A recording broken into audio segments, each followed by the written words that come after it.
Friends, welcome back. तो friends, अभी का वीडियो है, लेटेस्ट न्यूज है। अमेरिका और ब्रिटेन ने रूस के गैस आयात पर लगाया प्रतिबंध। US and UK bans Russia gas import. ओ अच्छा, इसमें ये बोल रहे हैं यूएस एंड यूके। पर जो मैंने जो बाइडेन की जो जितनी स्पीच सुनी है, जितना पार्ट जो मैंने कोई 3 मिनट का सुना था, तो उसके अंदर तो उन्होंने यही बोला था कि भाई यूएसए कर रहा है बैन। गैस का मतलब है पेट्रोल। पेट्रोल का जो है वो, और कोई भी और एनर्जी जो रशिया से आ रही है, वो यूएसए में नहीं आएगी। तो यूके तो मैंने नहीं सुना, तो पता नहीं यूके ने किया है कि नहीं, ये मुझे कंफर्मेशन नहीं है। उन्होंने तो कहा कि भैया हम कर रहे हैं, क्योंकि और हमने बाकी सारी नेटो की जो कंट्रीज है उनसे बातचीत की, और हम समझते हैं कि उनके लिए ये पॉसिबल नहीं है, क्योंकि वो बहुत डिपेंडेंट हैं। पर हमारे पास तो बहुत ऑयल है, हमारे को प्रॉब्लम नहीं है। और हम आगे सोचेंगे और डिसाइड करेंगे कि इस इतनी डिपेंडेंसी जो रशिया के ऊपर ये पेट्रोल की है, बाकी कंट्रीज यूरोपियन की, तो उनका उसका क्या सोल्यूशन होना चाहिए। पर अभी के लिए यूएसए तो बैन कर रहा है, और चाहे यूएसए के ऊपर, हम लोगों के ऊपर, आम लोगों के ऊपर जो है इसका बहुत वो होगा, प्राइजेस जो है हाई होंगी, तो भी हम लोग उसको सहेंगे, क्योंकि हम ये जो हो रहा है यूक्रेन के साथ, उसको हम सहन नहीं कर सकते। और उसको करने के लिए चाहे हम आम इंसान को भी ये सफर करना पड़े, हम अमेरिकन रेडी हैं। ऐसा कुछ उन्होंने स्पीच में बोला था। तो देखते हैं इस न्यूज में क्या बोल रहे हैं। तो वीडियो शुरू करते हैं। वीडियो शुरू करने से पहले अगर आप चैनल पर नए हो और आपने अभी तक सब्सक्राइब नहीं किया, तो जल्दी से पहले सब्सक्राइब के बटन और बेल आइकन को क्लिक कर लो, ताकि आपको हमारे सारे न्यू वीडियोस के नोटिफिकेशन मिल जाएं जैसे हम अपलोड करें। अगर आपको वीडियो पसंद आता है प्लीज लाइक एंड शेयर। चलिए शुरू करते हैं। और इस समय की एक और बहुत बड़ी खबर यह है कि अमेरिका और ब्रिटेन ने रशिया के तेल और गैस आयात पर प्रतिबंध लगा दिया है। लेकिन पुतिन ने चेतावनी दी है कि ऐसा होने से वो अंतर्राष्ट्रीय बाजार में कच्चे तेल की सप्लाई रोक देंगे और यूरोप को उसकी जरूरत की गैस सप्लाई भी अब रशिया बंद कर देगा। और अगर रशिया ऐसा कदम उठाता है तो कच्चे तेल की कीमतें $300 प्रति बैरल तक पहुंच जाएंगी, जो पहले से ऐतिहासिक स्तर पर पहले से ही इतनी ऊंची हैं। आज युद्ध की वजह से कच्चे तेल की कीमतें $139 प्रति डॉलर तक पहुंच गई हैं, जो 2008 ये $139 प्रति बैरल पहुंच गई हैं, जो 2008 के बाद की सबसे ज्यादा कीमत है। इसका सीधा असर भारत और यहां के आम लोगों की जेब पर पड़ेगा, और हो सकता है कि पेट्रोल आने वाले महीनों में $150 प्रति लीटर के आंकड़े को भी पार कर जाए। अगर आप इस प्राइस के हिसाब से जाएंगे, जो कच्चे तेल का इस समय जो कीमत है उसके हिसाब से अगर आप जाएंगे, तो भारत जैसे देश में आपको पेट्रोल जो है वो $150 प्रति लीटर के से कम का नहीं मिलना चाहिए। अब ये सरकार के ऊपर है कि सरकार इसमें से कितना हिस्सा खुद अपनी जेब से खर्च करके आपको राहत दे सकती है। लेकिन अगर ये हम अंतर्राष्ट्रीय बाजार में अगर इस दाम को हम देखें तेल के, कच्चे तेल के, तो उसके हिसाब से भारत में $150 प्रति लीटर का भाव होना चाहिए। अमेरिका और नेटो देश यूक्रेन की मदद तो कर रहे हैं, लेकिन यूक्रेन के राष्ट्रपति जेलेंस्की ने कहा है कि यह मदद समुद्र में पानी की एक बूंद के बराबर है, और जेलेंस्की चाहते हैं कि नेटो यूक्रेन के युद्ध प्रभावित इलाकों को नो फ्लाई जोन घोषित कर दे।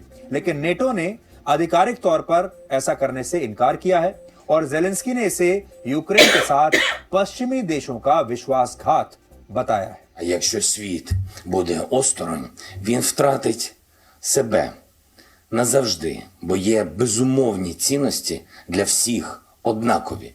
Передусім, це життя, право на життя для кожного. नो फ्लाई जोन ऐसे स्थान विशेष को परिभाषित करता है जहां यह सुनिश्चित किया जाता है कि उस क्षेत्र में किसी भी देश का विमान उड़ान नहीं भर पाएगा।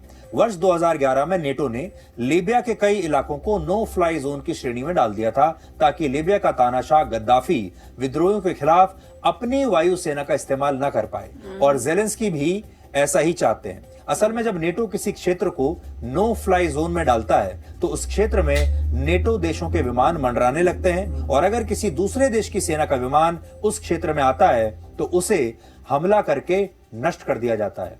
अब अगर यूक्रेन में ऐसा हो गया तो नेटो सीधे तौर पर इस युद्ध में शामिल हो जाएगा, और व्लादिमीर पुतिन पहले ही कह चुके हैं कि अगर नेटो ने इस युद्ध में हिस्सा लिया तो वो ये समझेंगे कि पश्चिमी देशों ने रशिया के खिलाफ जंग छेड़ दी है, और फिर ये एक विश्व युद्ध बन जाएगा। वही तो। और यही वजह है कि नेटो जेलेंस्की के दबाव के बावजूद नहीं यूक्रेन में नो फ्लाई जोन घोषित अभी नहीं कर रहा है। युद्ध लड़ने का फैसला किसी भी देश के नागरिक नहीं करते, लेकिन इसकी त्रासदी उन्हें ही भुगतनी पड़ती है। और आज हम आपको कुछ तस्वीरें दिखाते हैं जिससे आपको पता चलेगा कि युद्ध तो दो देश लड़ते हैं, अपने अपने फायदे के लिए लड़ते हैं, और युद्ध दुनिया में सबसे बड़ा व्यापार है। लेकिन उस व्यापार से जिन लोगों की जिंदगियां बर्बाद होती हैं, उनकी तस्वीरें देखिए।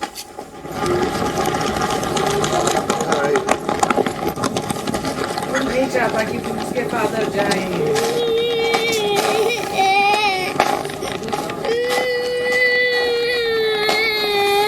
इसलिए हम कह रहे हैं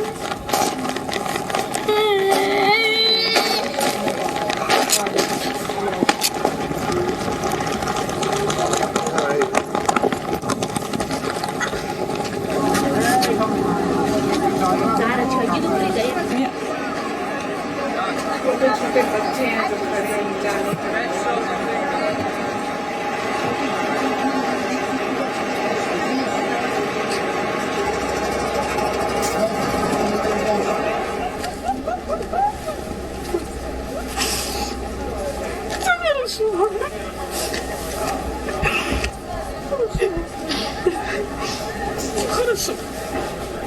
शायद यहीं पे रह रही होगी ना फाइट करने के लिए। बच्चों को भेज रही है, खुद रही है। तो फ्रेंड्स वही है कि देख के वही मैं कह रही थी कि वॉर का नतीजा जो होता है कभी अच्छा हो ही नहीं सकता है, और सीरियस होता जा रहा है, सीरियस होता जा रहा है। और अब उसका रिजल्ट जो है कि सारे वर्ल्ड को देखना पड़ रहा है। अब यहाँ यूएसए ने बैन किया ऑयल को, अपने उन्होंने सिर्फ यूएसए में किया है कि हम नहीं लेंगे, हमारे यहाँ नहीं आएगा रशिया का। अब वहां से उस एक्शन का पुतिन ने जवाब ये दिया कि हम सब जगह बंदी कर देंगे, अगर उन्होंने हम सप्लाई नहीं करेंगे किसी को भी, अगर सप्लाई नहीं करेंगे तो सारे प्राइसेस जो है वो जो है हाई जाएंगे। अब ये नहीं समझ में आया क्योंकि पहले तो उन्होंने एक न्यूज हमने की थी कि 25% डिस्काउंट देंगे जी हम, तो अब समझ नहीं आ रहा, हो सकता है इंडिया को डिस्काउंट दे रहे हो। अगर इंडिया को डिस्काउंट दे रहे हैं फिर वो ये कैसे कह रहे हैं कि भाई इंडिया में भी प्राइसेस जो है वो बढ़ जाएंगे, तो ये समझ नहीं आई। और दूसरी बात ये भी है कि अगर वो नहीं ऑयल बेच पाते तो चाहते तो वही हैं कि उनको पैसा ना मिले इस वॉर को चलाने का। पॉइंट यही था कि अगर वो लोग नहीं बेच पाएंगे ऑयल तो उनको पैसा नहीं मिलेगा, पैसा नहीं मिलेगा तो कैसे लगाएंगे वो, और भी इकोनॉमी खराब वो हो रही है। तरीका कोशिश कर रहे हैं कि पैसा कट ऑफ करें जिससे पैसा हो ही ना वॉर लड़ने के लिए। क्योंकि मेजर दो सोर्सेज है ना, वेपन्स बेच के और ऑयल का, ये दो सोर्स है रशिया के। तो उसमें ये समझ नहीं आ रही है कि अगर खुद ही फिर पुतिन क्यों कह रहे हैं कि हम ही बंद कर देंगे, तो उनको खुद ही ये मैंने नुकसान न्यूज होगा। देखी नहीं है, ये बट इसमें मुझे बोला है इन्होंने। मगर पॉइंट यही है, पता चलेगा कि क्या चक्कर है। मगर ये है कि यहाँ पे ऑलरेडी यहाँ तो इंक्रीज हो पेट्रोल गए की प्राइसेस इंक्रीज हो चुकी हैं, तो इसका मतलब ये और इंक्रीज होंगी। और होंगी। उससे हो सकता है कुछ लोगों को लगा हो कि इलेक्ट्रिक व्हीकल ले लेने चाहिए थे जब मौका था। अब हो सकता है अब उनकी इलेक्ट्रिक व्हीकल्स भी महंगी हो जाएं। ऑलरेडी इलेक्ट्रिक व्हीकल्स वैसे ही महंगे महंगे थे, और हो जाएंगे। वैसे ही महंगे थे, अब पता नहीं और महंगे हो जाएंगे कि लोगों को लगेगा यार पता नहीं कब तक ड्रैग होती है चीजें, तो इलेक्ट्रिक व्हीकल होता तो आज बच जाते। मगर अभी सिचुएशन काफी गड़बड़ चल रही है, और वैसे भी सेमीकंडक्टर की शॉर्टेज की वजह से कारों की कीमतें भी बढ़ी हुई हैं। तो अगर आप कार खरीदना चाहते हैं इस वक्त तो भी प्रॉब्लम है, यूएसए में वो भी महंगी हो चुकी है। तो ये देख लो चारों काफी तरफ जो गड़बड़ है, हो गई है। हाँ वॉर कोई चीज का रिजल्ट नहीं है, उससे बस बढ़ ही जा रहा है। और अगर नेटो ने कुछ इस टाइप से किया, जैसे कह रहे नो फ्लाई जोन कर दो या कुछ उस टाइप से कर दो, तो वो पूरा वर्ल्ड वॉर 3 हो जाएगा। देखते अब क्या होता है, क्योंकि अभी तो ऐसे लग नहीं रहा कि टॉक्स पे बैठने के कोई अभी रेडी है। अभी तो बैक एंड फोर्थ ही चल रहा है। और पिस कौन रहा है? काम इंसान। जो इन्होंने वीडियोस दी बहुत ही इमोशनल थी कि कैसे बच्चे रो रहे हैं, अपने पेरेंट्स जो वहां पे रुके हुए हैं लड़ने के लिए, और कईयों को यही लग रहा है कि भैया ये हम कभी वापस मिल नहीं पाएंगे, क्योंकि और दिख तो रहा ही है कि रशिया तो पावरफुल है ही है ना, तो इवेंचुअली वो क्या करेंगे, वो किसी को छोड़ेंगे थोड़ी, कोई जो वॉर में जो भी उनको दिखेगा फाइट करते हुए। तो बहुत ही बुरा हो रहा है जो भी हो रहा है। तो चलो फ्रेंड्स, चलते मिलेंगे नेक्स्ट वीडियो में बहुत ही जल्द। Till then please take care and bye bye. तो अगर आप मेरे इस चैनल पे नए हो तो जल्दी से सब्सक्राइब के बटन को हिट करो और बेल आइकन को क्लिक करो ताकि आपको मेरा जब नया वीडियो मैं लगाऊं आपको उसके बारे में जल्दी से पता चल जाए।